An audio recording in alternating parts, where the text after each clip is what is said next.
फिर आप लोगों के साथ क्लास 12 के फिजिक्स का नेक्स्ट टॉपिक का डिस्कस करेंगे। हम लोगों ने पिछले क्लास में डिस्कस किए थे क्लास 12 फिजिक्स। हम लोग का जो नेक्स्ट टॉपिक होगा वो होगा Lenz law, sorry length rule करें। हम लोग का जो आज का क्लास होगा वो होगा आपका लॉरेंज फोर्स से रिलेटेड, क्योंकि हम लोगों ने पिछले क्लास में लॉरेंज फोर्स के डिस्कशन किए थे काफी शॉर्ट में, केवल उसका छोटा सा डेफिनेशन दिए थे। बट फर्दर आज की क्लास में काफी डिटेल में हम लोग लॉरेंज फोर्स के बारे में डिस्कस करेंगे। तो हम चाहते हैं कि सबसे पहले आपको डेफिनेशन दे कि what do you mean by Lorentz force.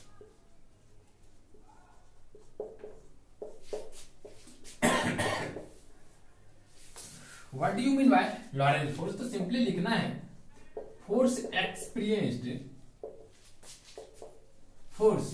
experienced by a charge, force experienced by a charge in an electromagnetic field। तो इलेक्ट्रोमैग्नेटिक फील्ड में जो आपका चार्ज के द्वारा फोर्स एक्सपीरियंस किया जाता है वही आपका होता है लॉरेंज फोर्स। ठीक, if you denote by this symbol F, इसको अगर आप एफ से डिनोट करते हैं तो डेफिनेटली रूप से यहाँ पे देखिए दो फील्ड है, एक आपका इलेक्ट्रिक फील्ड और एक मैग्नेटिक फील्ड है, और दोनों फील्ड कंबाइंड करता जाकर के आपको बनाता है इलेक्ट्रोमैग्नेटिक फील्ड है। तो यहाँ पे मुझे जो डिस्कस करना है वो आपको इलेक्ट्रोमैग्नेटिक फील्ड के अंदर में अगर आप किसी इलेक्ट्रोड मीन वहां पे इलेक्ट्रिक फील्ड भी एग्जिस्ट करेगा और मैग्नेटिक फील्ड भी एग्जिस्ट करेगा। अगर दोनों फील्ड एग्जिस्ट करता है तो उस केस में अगर उसमें कोई चार्ज है, वहां पे कोई चार्ज है, तो उस चार्ज के द्वारा जो फोर्स उस चार्ज को उस फील्ड की वजह से, दैट इज इलेक्ट्रोमैग्नेटिक फील्ड की वजह से जो फोर्स एक्सपीरियंस किया जाएगा वो आपका आता है लॉरेंज फोर्स। अब इसी कुछ कंक्लूजन की हम लोग लेते हैं कि लॉरेंज फोर्स किन किन फैक्ट पर डिपेंड करते हैं, किस तरह से वो इलेक्ट्रिक फील्ड पर डिपेंड करते हैं और किस तरह से वो मैग्नेटिक फील्ड पर डिपेंड करते हैं, and what is the final conclusion of Lorentz force. और फाइनली हम लोग क्या लॉरेंज फोर्स की फॉर्मूला को ऑब्टेन करते हैं, उसका डिस्कस करते हैं। तो सबसे पहले हम लोग लिखते हैं कि इसके डिपेंडेंस के बारे में। तो सबसे पहला किस लिखिएगा, ये charge Q in an electric field. जैसा कि हम लोग जानते हैं कि अगर कोई चार्ज किसी इलेक्ट्रिक फील्ड में रखते हैं E में, ठीक, तो वो क्या करता है एक्सपीरियंसेस ए फोर्स F। तो उस केस में वो क्या करता है एक फोर्स F फील करेगा, that will be F is equal to Q times E। ये सबसे पहला फॉर्मूला हम लोगों का होगा, क्योंकि हम लोग इलेक्ट्रोस्टैटिक्स में इसके बारे में डिस्कस किए थे कि अगर कोई charge Q electric field E में रख दिया जाए तो वो F बराबर Q टाइम्स वेक्टर E जो होता है आपका वो फोर्स फील करता है। चलिए सेकंड पॉइंट इसमें आता है, ए charge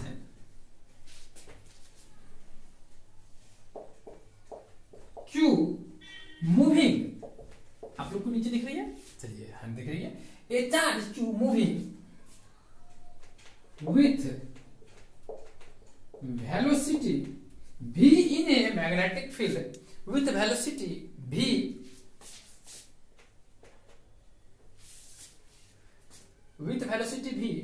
in a magnetic field v experiences a force F।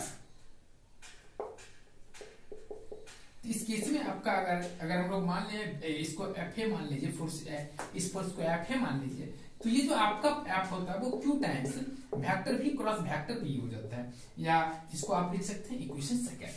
तो हमने अभी दो पॉइंट लिया, एक पॉइंट कि अगर कोई चार्ज आपका इलेक्ट्रिक फील्ड में है तो वेक्टर F बराबर Q टाइम्स वेक्टर E होता है, और दूसरा पॉइंट आता है कि अगर कोई चार्ज Q मूव करता है v वेलोसिटी से in magnetic field, then you get formula vector F is equal to Q times vector B cross vector E। ये इसके बारे में भी हम लोगों ने पिछले क्लास में डिस्कस किया। आपका cross product not a simple multiplication है, ये क्या क्रॉस प्रोडक्ट का सन है, क्योंकि वेक्टर B और वेक्टर B दोनों का दोनों क्या वेक्टर क्वांटिटी है, B वेलोसिटी है, B आपका मैग्नेटिक फील्ड है, तो दोनों का दोनों आपका वेक्टर क्वांटिटी है, इसलिए हम लोगों ने इसको क्या किया वेक्टर साइन से क्रॉस प्रोडक्ट में यहाँ पर रिप्रेजेंट किया।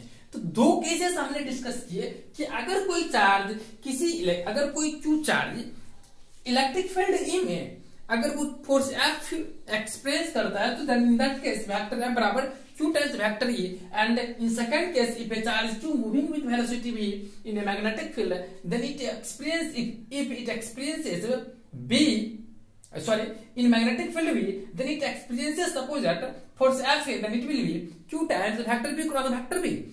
तो ये दो आपका सेकंड एक्सप्रेशन हो गया। अगर इस दो फैक्ट को आप लोग समझते हैं तो अब हम लोग चलते हैं नेक्स्ट की तरफ। देखिएगा, अगर हम इस दोनों को मिला दे, इसको अगर आप मैग्नीट्यूड में लिखना चाहें तो इसको लिख सकते हैं Q V B sine theta. क्या लिख सकते हैं? इस चीज को आप मैग्नीट्यूड में लिख सकते हैं Q V B sine theta simply, ठीक। क्योंकि vector B cross vector B जो होता है वो आपका vector magnitude of vector B into magnitude of vector B into sine theta. तो उसी को हम देखा एक एनकैप होता है जो कि आपका यहाँ पे परपेंडिकुलर होता है। चलिए, तो यहाँ पे आ गया 2 पॉइंट मैग्नीट्यूड केवल लिखे, यहाँ पर चाहे तो आप लिख सकते हैं। हमने यहाँ पर वेक्टर को मत लिखे, यहाँ पर लिख लीजिए एफ। यहाँ पर सिंपल एप लिखिएगा। सिंपल एप का मतलब होता है कि here I have taken only magnitude of this force। समझिए? और नोट वेक्टर के फॉर्म में ये होता है, अगर इसमें वेक्टर लगेंगे ना, अगर इसको आप भी लिखते हैं साइन थीटा, यहाँ पर एन कैप लगाना जरूरी हो जाता है। चलिए, तो ये आप लॉरेंज फोर्स समझ गए। 2 पॉइंट इसके। अब जो है इसको सबसे पहले करते हैं, फिर हम लोग आगे स्टेप देखते हैं। देखिएगा आगे के स्टेप में क्या है। ये 2 चीज हम लोगों ने लिखा। अब क्या है, यहां पर जो हम लोगों ने आपका ये एक्सप्रेशन निकाले हैं आपका in magnitude and in vector form.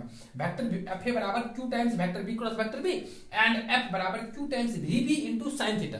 2 expression हम लोगों ने ऑब्टेन किया, एक वेक्टर फॉर्म में, एक आपका ये आपका एज ए मैग्नीट्यूड के फॉर्म में हमने एक्सप्रेस किया है। अब यहाँ पे एक सवाल ये है कि इन विच कंडीशन, याद रखेंगे क्योंकि एग्जाम में ऑब्जेक्टिव यहां से क्वेश्चन राइज होता है, in which condition this force will be zero. अगर कोई चार्ज, एक तो आपका पहला चार्ज ओनली इलेक्ट्रिक फील्ड में, वो एज ए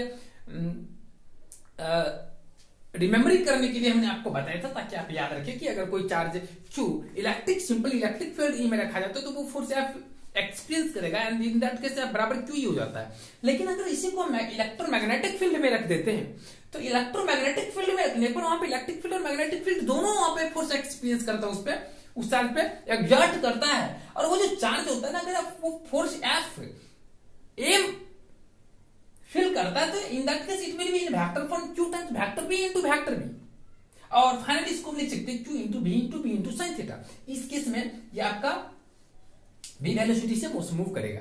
अब क्या है कि यहां पे सवाल आता है कि ये फोर्स इलेक्ट्रोमैग्नेटिक फील्ड में जब हम रखे तो ये जो फोर्स आया है ये किस केस में जीरो होगा।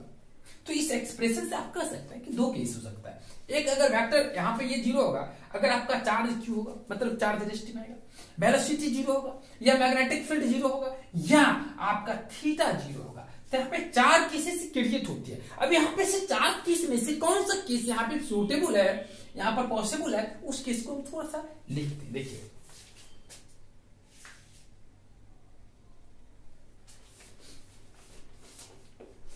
पहला आता यहां पे लिखेंगे the force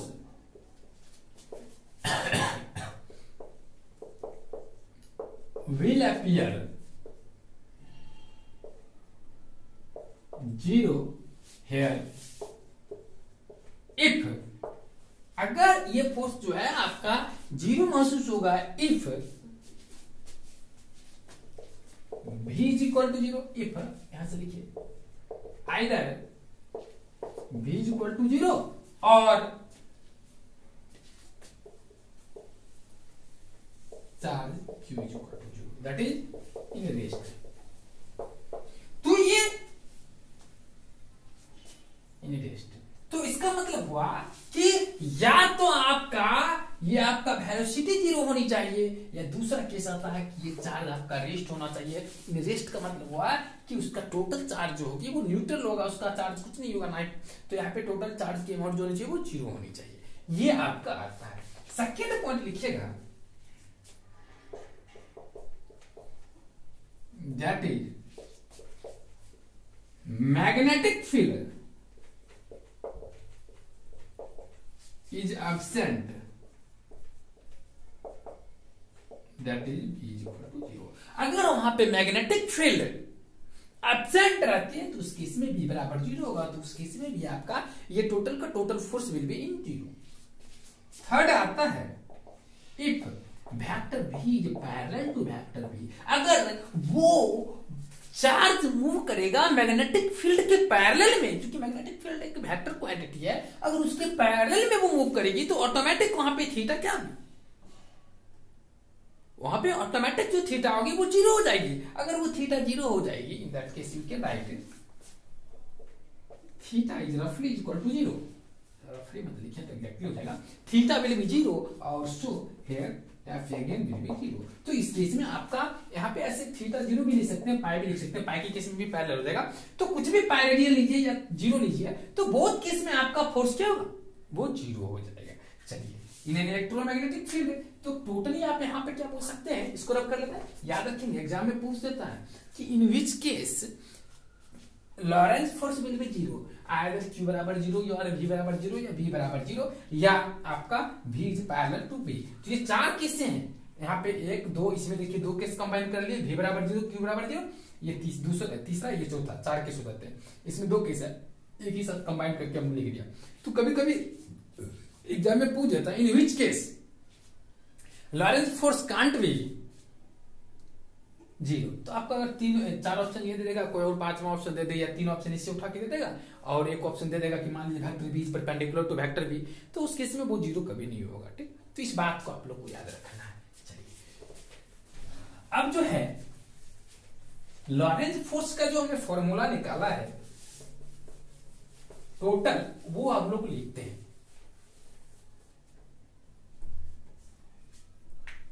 So, if Q charge is placed in electromagnetic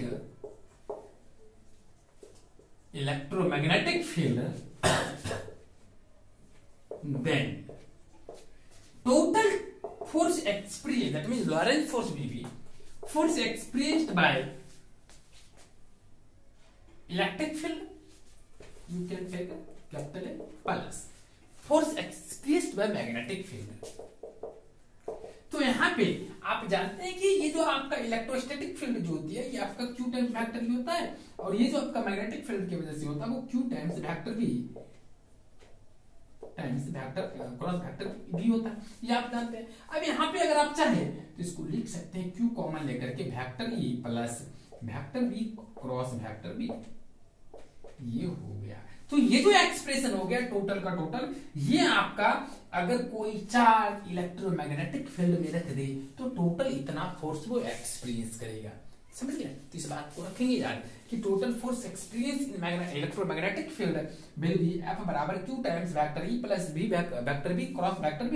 तो अगर आपको इसमें डिफरेंट केस में अगर मान लीजिए कह देगा कि B बराबर 0 हो जाएगा, तो उस केस में क्या होगा, आपका Q इंटू E हो जाएगा टोटल फोर्स। अगर मान लीजिए 1 मिनट के लिए Q 0 होता है तो पूरा का पूरा 0 हो जाएगा, ये बात सही है। अगर vector B parallel to vector B हो जाएगा, तो अगर B पैरेलल के B के पैरेलल होगा तो ये 0 होगा और ये 0 होगा, तो उस केस में Q इंटू वेक्टर B हो जाएगा। तो इस बात को याद रखना कि वो चार्ज कहाँ रखा हुआ है। अगर सिंपली वो मूव करता है in magnetic field, then it will be simply vector Q times vector B into vector B। अगर ये आपका यही इलेक्ट्रिक फील्ड में मूव करता है तो ये हो जाएगा Q टाइम्स वेक्टर E। अगर ये दोनों फील्ड में रहता है तो उस केस में आपका total force will B Q times vector E plus vector B cross vector B हो जाएगा। तो ये आ गया आपका total force experience by charge in electromagnetic field. चलिए इसको अगर आप लोग समझ गए तो एक थोड़ा सा थ्योरेटिकल पोर्शन है, उसको हम लोग समझते हैं। देखिएगा नेक्स्ट जो पोर्शन है वो क्या है,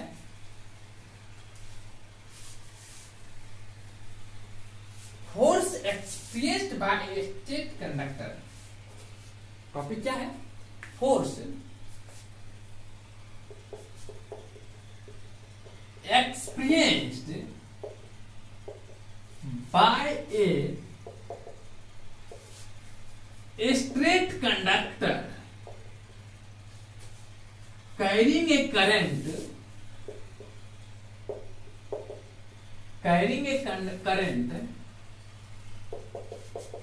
in a मैग्नेटिक फील्ड। अगर कोई straight conductor current I contain करता है और वो मैग्नेटिक फील्ड वेक्टर बी में वो रहता है, तो वो कंडक्टर जो है वो कितना फोर्स एक्सपीरियंस करेगा, उसके लिए मैथमेटिकल एक्सप्रेशन हमें निकालना है। देखिएगा, सबसे पहले सपोज दैट हम कोई कंडक्टर ले लिया, ये मेरा कोई कंडक्टर, ठीक। अगर ये मेरा कोई कंडक्टर है तो देखिए, सबसे पहले जो इसमें आपका कंडक्टर है, तो यहाँ पे ये जो रखा हुआ मैग्नेटिक फील्ड में रखा हुआ है, तो डेफिनेटली रूप से यहाँ पे सबसे पहले इसमें आपका जो भी चीज कंडक्टर होगा उसमें इलेक्ट्रॉन्स मूव करेगा। तो इलेक्ट्रॉन्स मूव करेगा तो मान लीजिए इसकी डायरेक्शन इस तरह से है, ठीक। अब यहाँ पे जो अगर इसकी पूरा लेंथ कंडक्टर का हम एल मान ले, तो यहाँ पे जो फोर्स एग्जिस्ट करेगा, ठीक, ये आपका ये क्रॉस का साइन क्या डिनोट करता है, हमने पिछले क्लास में भी बता दिया है, ठीक। ये चीज हो जाएगा। फिर यहाँ पे ये आपका टोटल लेंथ अगर एल आ जाता है और ये आपका ये जो आपका कंडक्टर है और ये फोर्स एग्जर्ट जो होता है वो एफ होता है, तो यहाँ पे आप क्या बोल सकते हैं कि द करेंट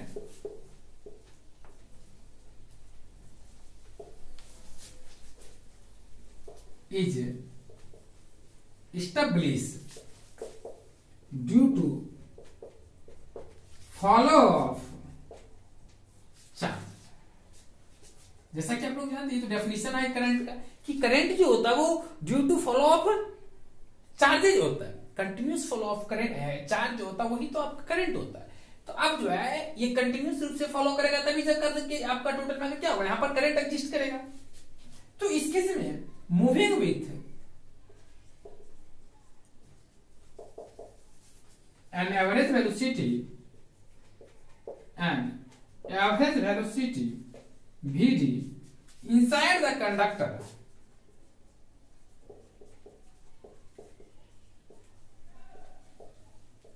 expressed as, अगर कोई इलेक्ट्रॉन अगर आपका भीडी वेलोसिटी से, जहां पर भीडी आपका ड्रिफ्ट वेलोसिटी होता है, वो आपको इलेक्ट्रिक करंट में हमने ऑलरेडी डिस्कस कर दिया। अगर भीडी आपका ड्रिफ्ट वेलोसिटी होता है, अगर वो एवरेज वेलोसिटी भीडी से मूव करता है इन ए कंडक्टर, तो उस केस में टोटल इलेक्ट्रिक करंट बराबर, हमने आपको क्या फॉर्मूला बताया, टोटल इलेक्ट्रिक करंट बराबर N into A into E into VD, ये आपका इसका फॉर्मूला आ जाता है, where N is equal to, sir ये इसके नोटेशन का मीनिंग आप याद रखेंगे, N is equal to number of electrons per unit volume. दूसरा आता है आपका ए, ये होता है आपका क्रॉस सेक्शनल एरिया। तीसरा आ जाता है आपका ए के बाद ई, जो कि आपका आता है इलेक्ट्रॉनिक चार्ज। और चौथा आपका आ जाता है भीडी, जो कि मैंने पहले ही बता दिया, ये क्या होता है, ड्रिफ्ट वेलोसिटी। ये क्या था, ड्रिफ्ट वेलोसिटी, आगे आप लोग लिख लेंगे। तो अगर कोई चार्ज, जैसा कि आप लोग सिंपली जानते हैं कि हम लोग यहाँ पर फाइंड करना कि force experienced by state conductor current carrying a current, तो अगर ये करंट को कैरी करता है इन मैग्नेटिक फील्ड, तो कितना करंट ये कैरी करता है, क्योंकि यहाँ पे इलेक्ट्रॉन्स है, इलेक्ट्रॉन्स की बात होती है। जैसा कि आप लोग जानते हैं कि electric current is simply as continuous flow of charge, और कंटिन्यूअस फ्लो ऑफ चार्ज होता है, तो यहाँ पे चार्ज जो है आपका इलेक्ट्रॉन्स है, तो इलेक्ट्रॉन्स जो है आपका वो टोटल मिलाकर के इलेक्ट्रिक करंट में आपने जानते हैं कि अगर आपका नंबर इलेक्ट्रॉनिक चार्ज दिया हुआ हो, या ना ये जो आपका हो गया small N that represents number of electrons per unit volume ये दिया हुआ हो, VD that means drift velocity दिया हुआ है, इलेक्ट्रॉनिक चार्ज और एरिया दिया हुआ हो, तो इस केस में आपका टोटल इलेक्ट्रिक करंट बराबर is equal to N times capital E into E into V D हो जाता है। ये फॉर्मूला आप जानते हैं फ्रॉम इलेक्ट्रिक करंट से। अगर ये चीज आप जानते हैं तो देखिएगा आगे क्या करना है, इसको रब कर लेते हैं। इस चीज को आप लोग याद रखेंगे।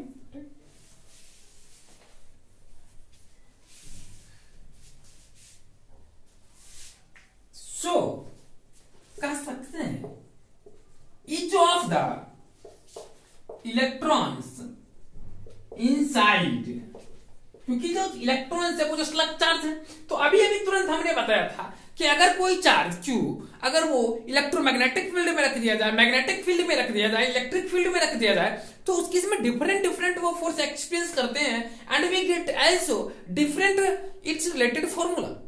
जैसे कि आप लोग को हमने पढ़ाया था कि बराबर Q into in electric field, अगर मैग्नेटिक फील्ड में जाते हैं तो बराबर आपका Q into vector B plus vector B हो जाता है, और दोनों फील्ड में अगर रहता है तो दोनों को ऐड कर देते हैं।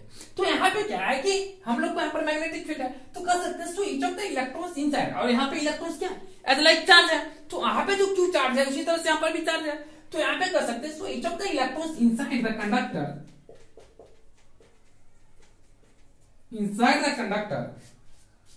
experience the force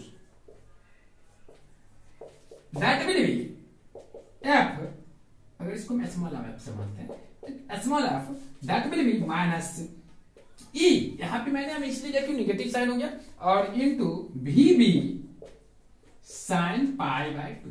यहाँ पे माइनस E रिप्रेजेंट करता है इलेक्ट्रॉन का चार्ज जो है ना वो नेगेटिव होता है, और यहाँ पे चार्ज नेगेटिव है ना माइनस, और ये VB sin पाई बाय 2, और जैसे कि पाई बाय 2 का वैल्यू 1 होता है, क्योंकि यहाँ पर देखिए sin पाई बाय 2 हमने इसलिए लिया क्योंकि यहाँ पे जो होगा आपका परपेंडिकुलरली होगा, ये जो फोर्स एक्सर्ट करेगा वेक्टर बी और बी जो होगा वो एक दूसरे का डायरेक्शन परपेंडिकुलर हो जाएगा। यहाँ पर मैग्नेटिक फील्ड के परपेंडिकुलर आपका जो है ना वो फोर्स एक्सर्ट करेगा, इसलिए हमने यहाँ पर लिया पाई बाय 2। तो यहाँ पे ये जो आपका आ गया फाइनल जो एक्सप्रेशन ये E इंटू VB, तो sin पाई बाय 2 का वैल्यू आप 1 चाहते तो आ गया माइनस E VB, ये आ गया फोर्स। एक इलेक्ट्रॉन्स आपका इतना चार्ज इतना फोर्स महसूस करेगा, समझ गए। अब यहाँ पे क्या है आपको निकालना, क्या है यहाँ पे आपको निकालना है force experience by state conductor. तो आप यहाँ पे एक चीज और भी लिख लीजिए, इस चीज को आप साइड में लिख लेंगे क्योंकि इसका यूज होने वाला है n times C into V into E into VD।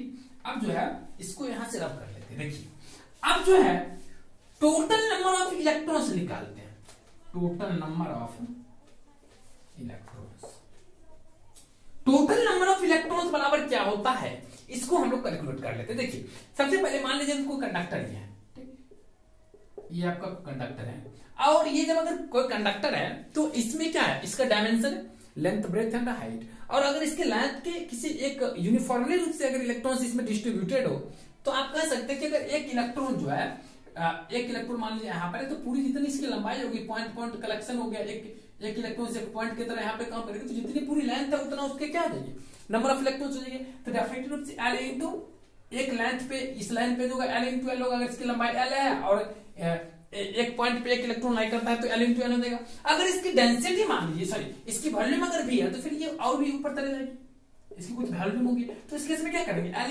Into भी इसमें इससे मल्टीप्लाई हो जाएगा। तो टोटली आप लोग बोल सकते हैं सॉरी वॉल्यूम करें एरिया सरफेस एरिया, यहाँ पर जो है सरफेस एरिया पे तो ये हो जाएगा, तो यहाँ पे हो जाएगा आपका L इंटू L, तो टोटल का टोटल जो आपका नंबर ऑफ इलेक्ट्रॉन्स हो जाएगा वो आ जाएगा आपका A into L into N, ये आपका आ जाएगा total number of electrons.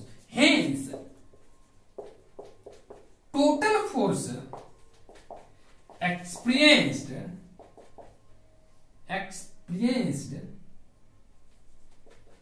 by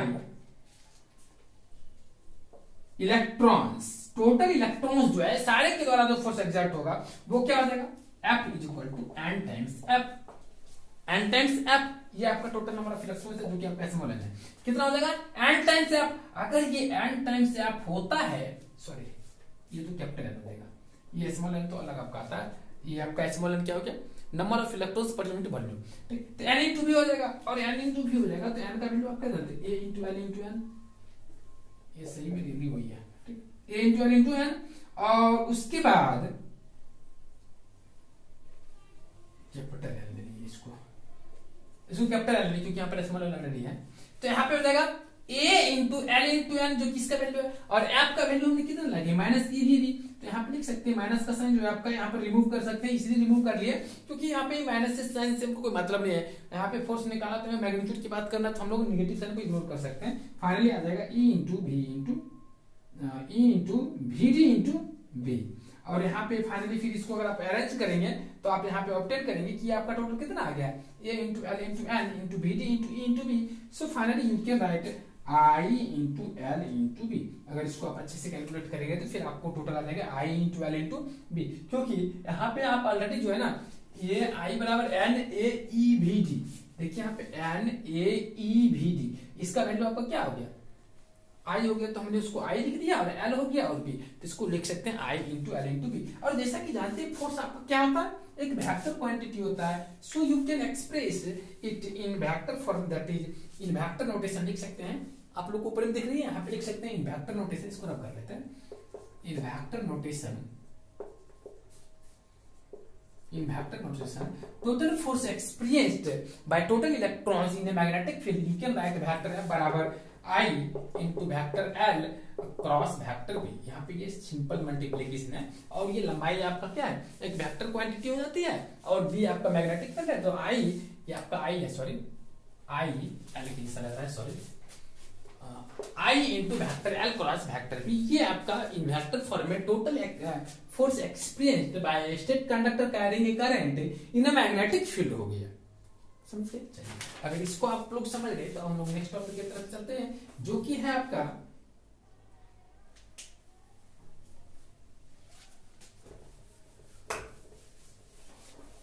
Fleming's left hand rule. तो ये फ्लेमिंग्स लेफ्ट हैंड रूल क्या है, ये हम लोगों को क्या करती है, डायरेक्शन को बताने में हेल्प करती है। Magnetic field, force experienced and electric current, इस तीनों चीज के डायरेक्शन को हम लोग कैसे आइडेंटिफाई करेंगे कि किसका क्या डायरेक्शन है, ये हम लोगों को यहाँ पे बताती है। तो यहाँ पे लिखेंगे फ्लेमिंग्स लेफ्ट हैंड रूल, तो लिखेंगे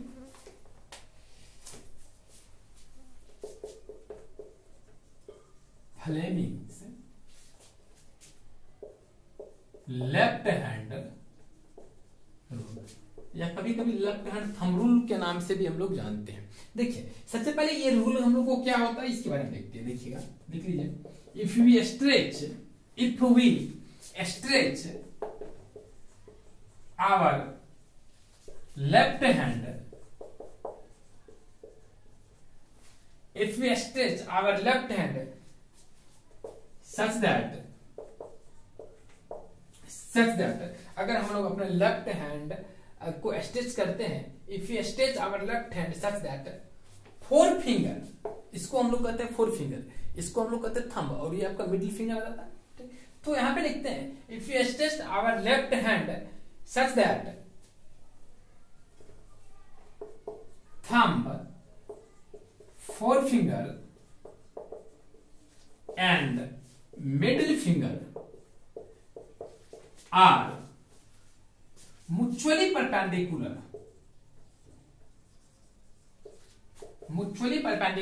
अगर ये तीनों का तीनों आपका mutually perpendicular होगा, then the four finger points the direction of magnetic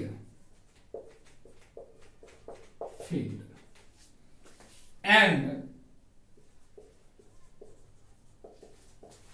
middle finger shows the direction of current and thumb points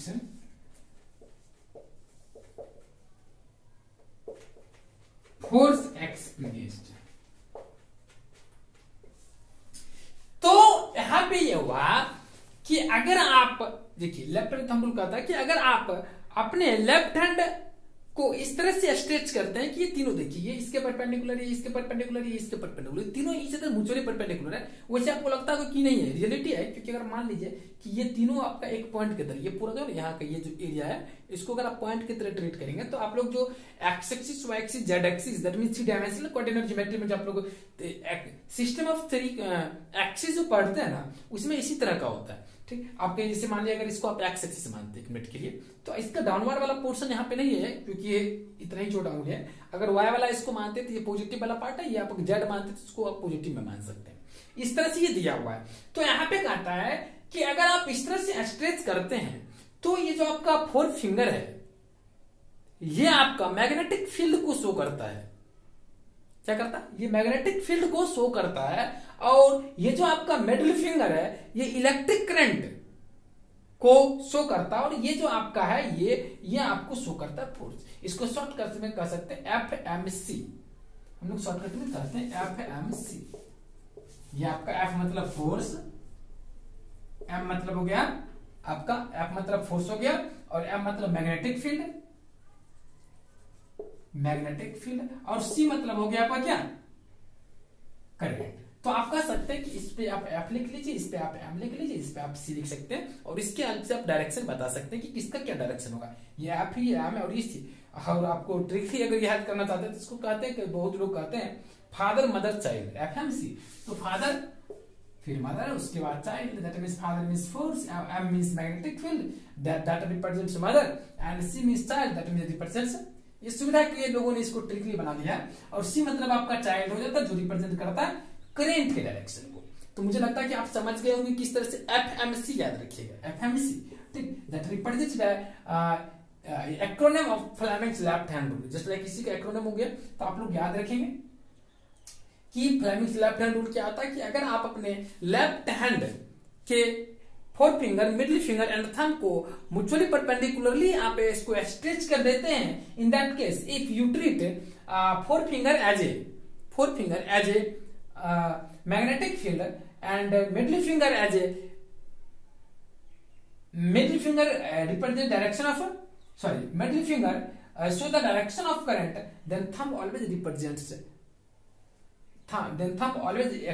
represents force experience। तो फोर्स जो किस डायरेक्शन में वो एक्सपीरियंस करेगा उसको ये शो करेगा। FMC father mother child means that force, magnetic field, और उसके बाद आपका current.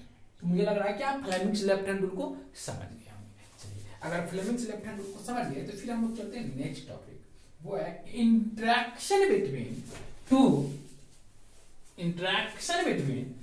To parallel wires having current.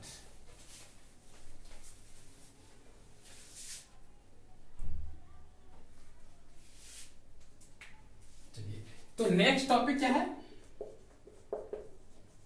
Interaction between two parallel wires having current.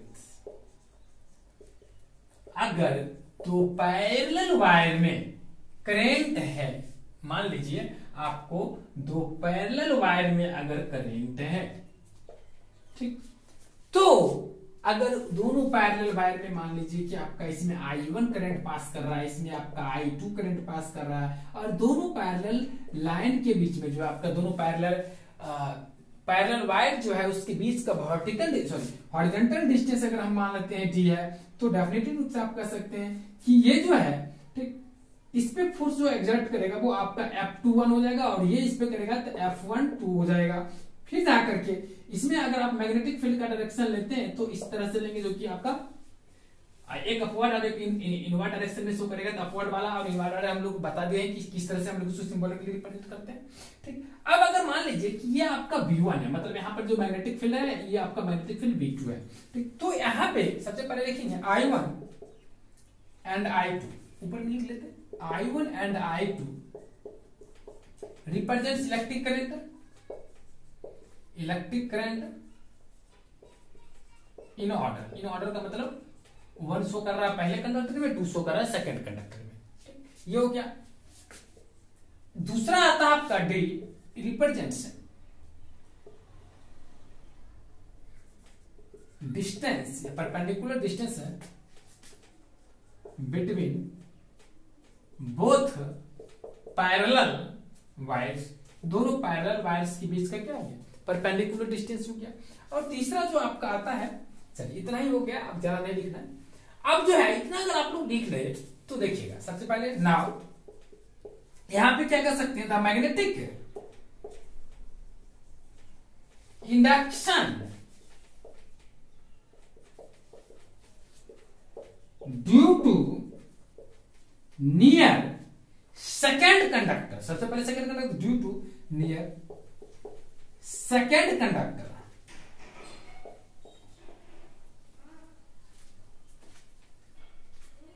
Due to near second conductor, due to current is first conductor. मतलब ये हुआ कि first conductor के वजह से सेकंड कंडक्टर के नियर में अगर कोई पॉइंट है तो वो कितना मैग्नेटिक फील्ड महसूस करेगा, उसका एक्सप्रेशन। तो आप जानते हैं कि मैग्नेटिक फील्ड, हमने इसके बारे में पहले ही बता दिया, mu times I divided by 2 pi D होता है, जिसके बारे में हमने पिछले क्लास में ही डिस्कस कर लिए। तो it represents equation first, it represents V1, that means first ये जो आपका वायर है, इस वायर के द्वारा कितना इलेक्ट्रिक मैग्नेटिक फील्ड लगेगा इसका। एंड नीचे में आप लोग को दिख रही है, चलिए यहां तक लिख लिए, तब हम लोग आगे लिखते हैं, इसको रब कर लेते हैं। अच्छा फिगर भी मिटा दे, चलिए कोई दिक्कत नहीं, आप लोग के दिमाग में फिगर होगा। एंड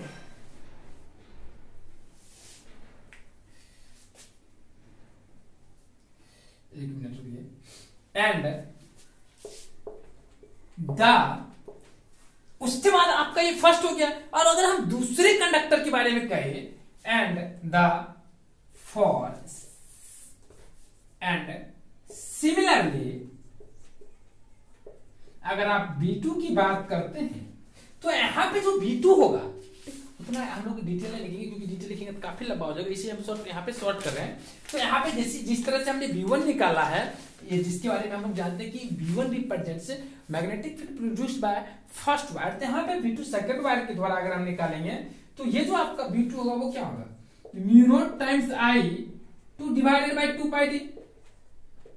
चलिए, और आप यह भी जानते हैं and F12 is equal to जो होगा वो क्या होगा, I2 into mu naught into I divided by 2 pi D, ये आप लोग जानते हैं। एंड साथ ही साथ ये force express per unit length हो जाता है। F12 जो होगा ये क्या रिप्रेजेंट करेगा, तो यहाँ पे F21 हो गया, और F12 अगर निकालेंगे तो ये आपका आ जाएगा I2 into B1 into sine theta, और यहाँ पे I2 into B1 into theta जो होगा वो आपका 90 डिग्री हो रहा था। यहाँ पे अगर आप फील्ड का देखिए तो ये कंडक्टर यहाँ पे था और ये परपेंडिकुलरली एग्जर्ट हो रहा था, तो यहाँ पे थीटा क्या होगा 90, so you can write it is sin pi by 2, अगर sin पाई बाय 2 का वैल्यू 1 है, so you can write it is I2 B1। तो यहाँ तक अगर आप लोग समझ गए तो एज्यूम हो जाता है I2 इक्वल टू क्या है, सॉरी F12 बराबर क्या आ गया I2 B1। सो अगर हम आपको F12 का बात करें, नीचे आप लोग को दिख रही है, सॉरी यहां पे लिख लेते हैं, तो हम यहां से F12 बराबर जानते हैं कि I2 B I1 F12। अच्छा दोनों जगह हमने 1 2 ही लिख दिया, सॉरी ये आपका 2 1 है, ये 2 1 है, ये आपका 1 2 है, ठीक। तो यहां पे कह सकते हैं कि F2 जो 1 जो होगा वो क्या होगा I2 into mu naught into I by 2 pi D. ये हमने आपको पहले ही यहाँ पे F12 का हमने पहले ही वैल्यू निकाल करके रख दिया था, ठीक। अगर हमने पहले ही F12 का वैल्यू निकाल दिए थे, सॉरी ये तो सही एक ही चीज है ना, F21 F12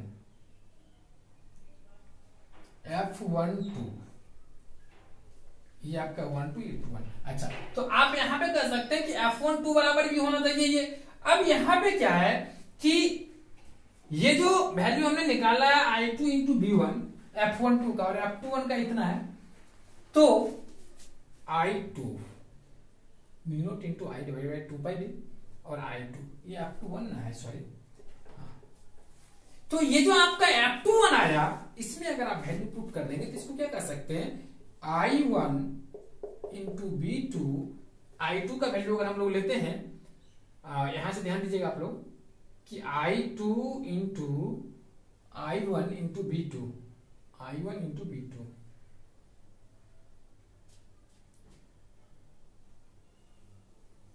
F12, और यहाँ पे अगर F21 इस फॉर्म में निकालेंगे, इस फॉर्म में, तो यहाँ पे कह सकते हैं इंटू दीजिएगा, यहाँ पे F21 F12, अच्छा F21,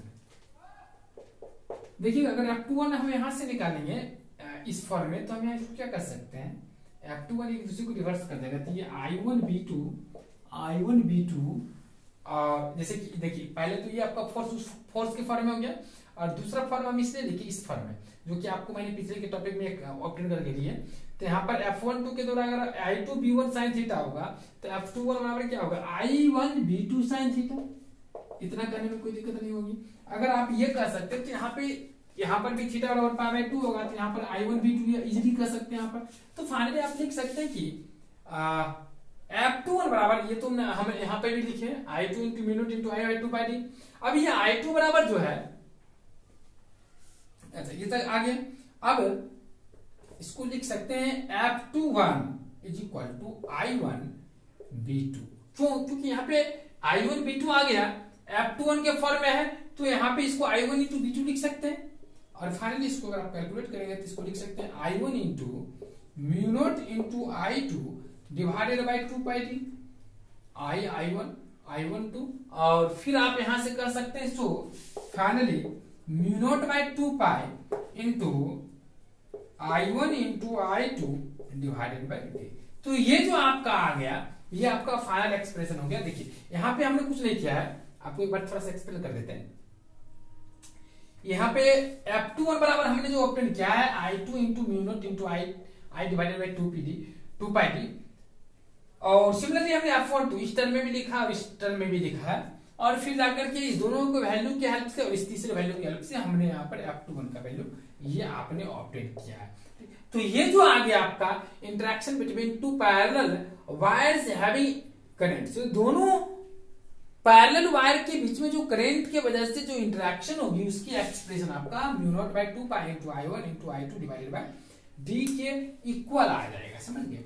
तो करीब करीब ये थोड़ा बहुत लगता भी है कि जैसे कि म्यू नॉट उसमें हम लोग करते थे म्यू नॉट बाई आपका 4 पाई आता था, यहाँ पे केवल डी स्क्वायर आता था, यहाँ पर I1 इंटू, तो ये लगता भी है कि फोर्स के फॉर्म में आपका है। चलिए तो इस बात को अगर आप समझ गए तो देखिएगा नेक्स्ट आपका आता है इसमें फोर्स एक्सपीरियंस्ड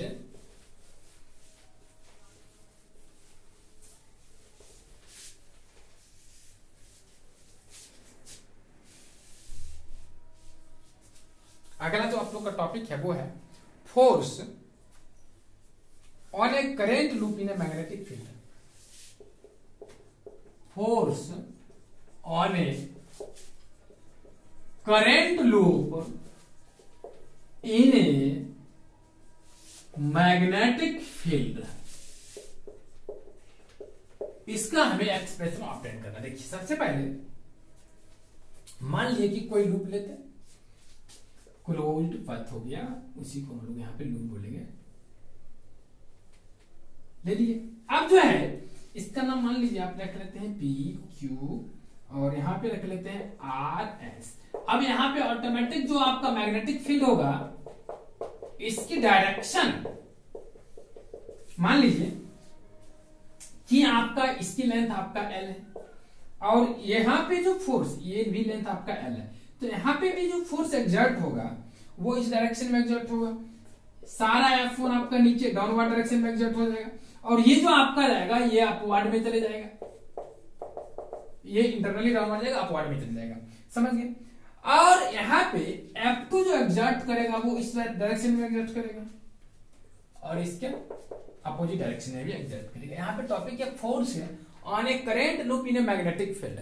करेंट लूप का मतलब क्लोज्ड अगर कोई पाथ है तो उस पे अगर उसको मैग्नेटिक फील्ड में रख देंगे तो वो कितना फोर्स एक्सपीरियंस करेगा इसके बारे में। देखिए तो केस फर्स्ट ये हुआ। सिमिलरली हम इसका केस फर्स्ट 2 भी लेंगे, जिसमें कि ये जो आपका लूप है इसको हम सीधा कर लेंगे, मतलब इस तरह से कर देंगे, ठीक, वर्टिकली रख लेंगे। तो इस केस में वो कितना फील करेगा फोर्स, उसका भी हम लोग यहाँ पे एक्सप्रेशन ऑप्टेन करेंगे। तो इस केस में देखिएगा क्या करेंगे, सबसे पहले यहाँ पर कहेंगे B is equal to uniform magnetic field, जो भी यहाँ पे जो चीज है लिख लेंगे मैग्नेटिक फील्ड। I जो है आपका इलेक्ट्रिक करंट, सिंपली करंट लिख सकते हैं। L जो है आपका लेंथ, फिर आपका आता है बी, जो कि आपका आता है ब्रेथ। तो फर्स्ट में लिखते हैं, आप लोग को नीचे दिख रही है, लिख सकते हैं force experienced by side P Q. P Q side के द्वारा जो होगा वो कितना करेगा, तो यहां पे सिंपली कर सकते हैं F1 बराबर I into L B into sine theta, तो थीटा का वैल्यू π/2, सिंपली आपका आ जाएगा I into L into B. तो फर्स्ट केस में क्या आ जाएगा, I into L into B, क्योंकि यहाँ पी क्यू के द्वारा आपने निकाला। सिमिलरली अगर आप चलते हैं सेकेंड में तो कर सकते हैं, आपने यहां पर F1 निकाला, अब कहेंगे फोर्स, अच्छा उसके बाद ये PQ के पैरेलल ही RS है, तो सो यहां पे कह सकते हैं कि अगर आप इसको मान लीजिए इसके द्वारा आपका फोर्स कितना होगा, सेम ही होगा, ILB होगा। सिमिलरली इसको लिख लीजिए नीचे में, similarly force experienced by RS is equal to also I times LB, ये भी क्या आ जाएगा ILB हो जाएगा, तो दोनों का दोनों क्या हो जाएगा, सेम हो जाएगा। एंड इसको रख कर लेते हैं, यहीं पे हम लोग लिखते हैं, सेकंड पार्ट में लिखिएगा force expressed by side QR and PS। QR इसको मैं अगर F2 ले लेंगे तो यहाँ पे ये ILB भी होगी, प्लस में ये जो एंगल है ना, ये आपका यहाँ पर π/2 है, ये एंगल जो आपका हो जाएगा सेकंड केस में, यहाँ पर भी एक दूसरे की क्या परपेंडिकुलर है, तो ये भी आपका ILB sin π/2 हो जाएगा, फाइनली ये भी आ जाएगा, और ये भी आपका इसी तरह से यहाँ पे आ जाएगा। अब यहाँ पे क्या है,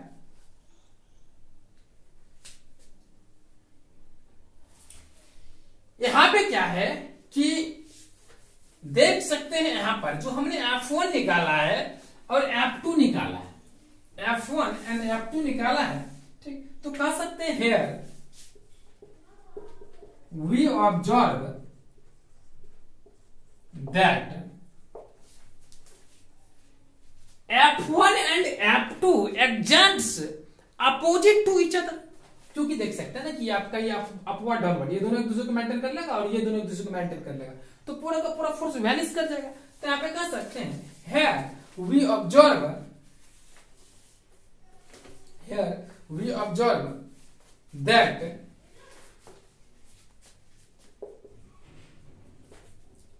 F1 and F2 are opposite in sense।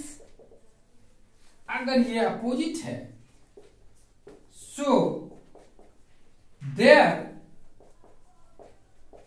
Will have no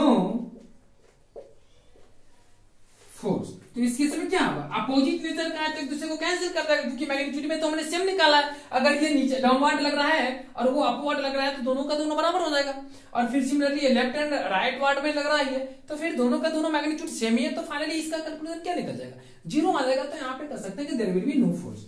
अब देखिएगा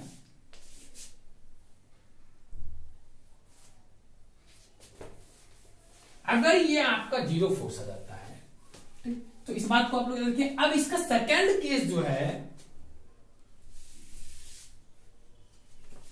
देखिएगा, सेकंड केस आता है केस 2 में, याद रखेंगे आप लोग, केस 2 इंपॉर्टेंट है आप लोगों के लिए। अगर पूछे तो वैसे इस क्वेश्चन जल्दी नहीं पूछता है। अगर मान लीजिए ये आपका कोई लूप है, ये आपका एक्सिस की तरह यहाँ पे ये काम करता है, ये क्या है एक्सिस है, और इसका आपने नाम रख दिया PQRS, ठीक। इसके बाद इससे करंट इस डायरेक्शन में फॉलो कर रही है, ये डाउनवर्ड आ जाएगी, ठीक। इस डायरेक्शन में इलेक्ट्रिक करंट फॉलो कर रही है, इसकी लेंथ मान लिया आपने L मान लीजिए। अब देखिएगा तो यहां पे क्या कर सकते हैं, फर्स्ट में force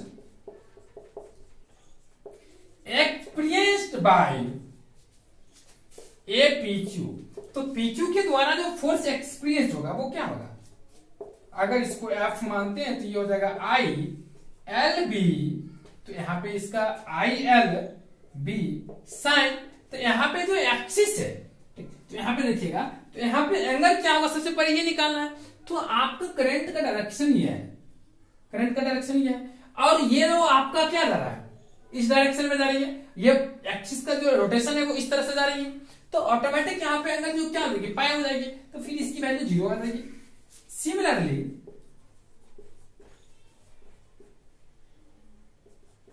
force experienced by RS, ये भी आपका क्या आ जाएगा एफ, जो कि आपका आएगा आई बी साइन 0 इंटू बी। सो इसका वैल्यू पूरा का पूरा आ जाएगा क्या 0। हमने इसको ए बी मान करके आई एल हो जाएगा, आप एल बी मान करके सकते हैं इसको, आप अगर एल मानते इसको बी मान लीजिए। आर एस को आपने एल मान चुका है, सॉरी ठीक है। तो यहां पे आ गया 0। अगर ये आपका 0 हो गया, ये बी है, इसको एल माने इसको बी माने, तो इसको यहाँ पे एल की जगह पे बी हो जाएगा क्योंकि लेंथ यहाँ पे बी है और यहाँ पे आपका लेंथ है क्या आर एस, तो आर एस भी क्या आ जाएगा, ये भी होगा I into B into sine 0 into B. ये भी आपका मैग्नेटिक फील्ड है, ये भी इसके ब्रेथ को शो करता है। तो ये जो आ गया ये भी आपका क्या आ गया 0। बट इन केस ऑफ, इसी में अब हम लोग अगर ले ले कि फोर्स एक्सपीरियंस्ड बाय, यहाँ पे पी क्यू और आर एस की कहानी खत्म हो गई। अब हम लोग लेते हैं Q R and S P. तो यहाँ पे कर सकते हैं फोर्स एक्सपीरियंस्ड बाय, सेकंड ले लेते हैं force experienced bye Q R. अगर हम क्यू आर की बात करें तो यहाँ पे आई और ये आपका लेंथ क्या है L B into sine pi by 2। इतना लिखने के बाद फिर से आप लिख लेंगे तो ये हो जाएगा आपका क्या आई टाइम्स एल बी। और सिमिलरली जो आपका ये फोर्स होगा वो क्या होगा आर एस। तो यहां पर भी क्या होगा, ये जो आपका लेंथ है, लेंथ तो दोनों का सेम है, दोनों का लेंथ अगर सेम है तो यहां पर क्या होगा I L B sine pi by 2 into B. इसको क्या कर सकते हैं, sorry I L B double लिखा गया, I L into capital B sine pi by 2। Sine pi by 2 का वैल्यू फिर 1 हो गया, इसका वैल्यू आ गया आई एल बी। ये हो जाएगा परपेंडिकुलरली अपवर्ड। ठीक, इस बात को याद रखेंगे कि जो आपका आरएस फोर्स एक्सर्ट करेगा ये परपेंडिकुलरली अपवर्ड हो जाएगा।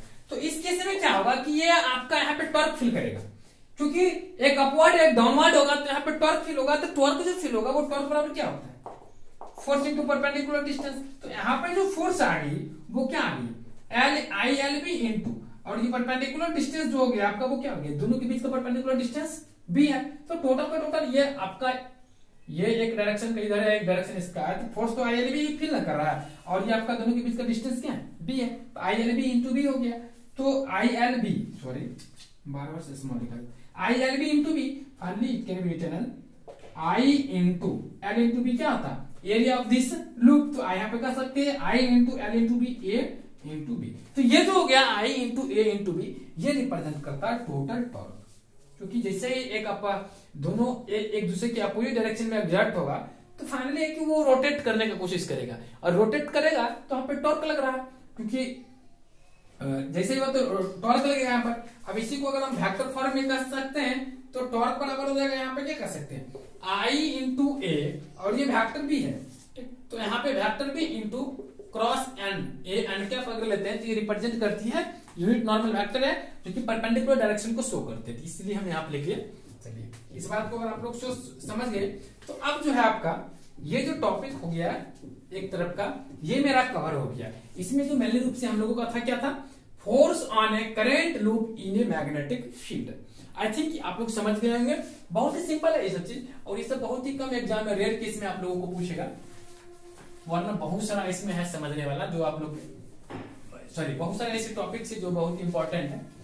अब हम लोग का जो नेक्स्ट टॉपिक रहेगा वो आप लोग के लिए इंपॉर्टेंट है और वो बहुत बार एग्जाम में पूछा भी है, और मुझे लगता है कि फिर भी पूछा है क्योंकि वो ऐसा क्वेश्चन है जो कि बार बार पूछता है।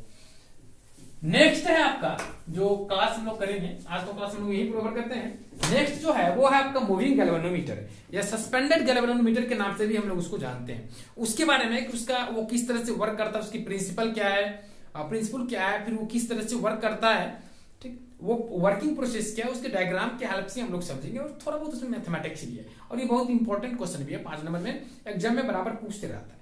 चलिए फिर हम लोग अगले क्लास में डिस्कस करेंगे। मेन टॉपिक हम लोग अगला क्लास करेगा मूविंग गैल्वेनोमीटर के बारे में स्टडी करेंगे। चलिए थैंक्स फॉर, बाय।